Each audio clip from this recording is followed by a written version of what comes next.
Hi, here in this question we have, I started climbing up the hill at 6 a.m. and reached the top of the temple at 6 p.m. Okay, so basically there is a hill. Okay, someone started climbing at 6 a.m. and reached the top at 6 p.m. That means 12 hours. It took him 12 hours to reach the top. Now next day I started coming down at 6 a.m. So while coming down, I started next day at 6 a.m. and reached the foothill, this point, at 6 p.m. So while coming down also I am taking 12 hours, right? So while going up I was taking 12 hours, while coming down also I am taking the 12 hours, and I walked on the same road. So the distance traveled is also same both ways.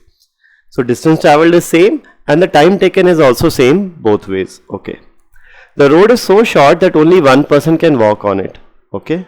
Although I varied my pace on my way, I never stopped on my way. Okay.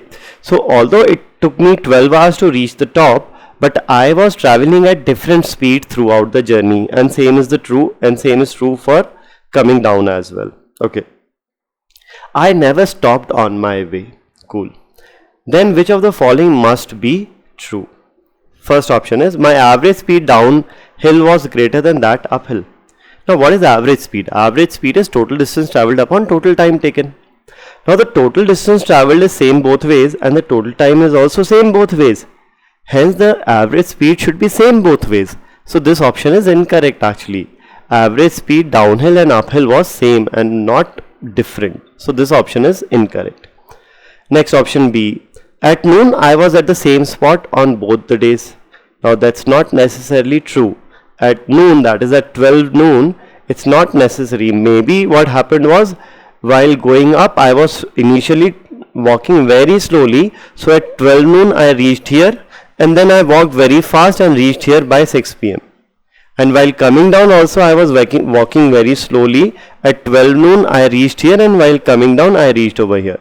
So at 12 noon I might have been at different points. Might have been. It's not necessary, but might have been. So this is not necessarily true. So this cannot be the right answer. This is not necessarily true. Option C. There must be a point where I reached at the same time on both the days. Now this is actually the right answer. It is not very intuitive, but this is the right answer. To understand this option, let's consider both these cases happening simultaneously, right? So I am walking from the foothill upwards, and also at the same time I started at 6 a.m. downhill, right? There must be a time where me going up will meet myself coming down. There must be, right? When two people are moving towards each other, there must be a time, or there must be a point where they will meet, right? Whatever their speeds are, they are traveling at varying speeds, but definitely if one is going up and one is coming down, there must be a point where both of them will meet. So this is actually correct. And what point it will be, we will not be able to figure out that part, okay, which is the point. But for sure there must be one point. So option C here is actually the right answer. And if option C is correct, option D is automatically incorrect. There must be a point where I reach at the same time. This is what option C, and option D says there cannot be a point where I reach at the same time. So if this is true, this is automatically false. So the correct answer here is option C. Thank you.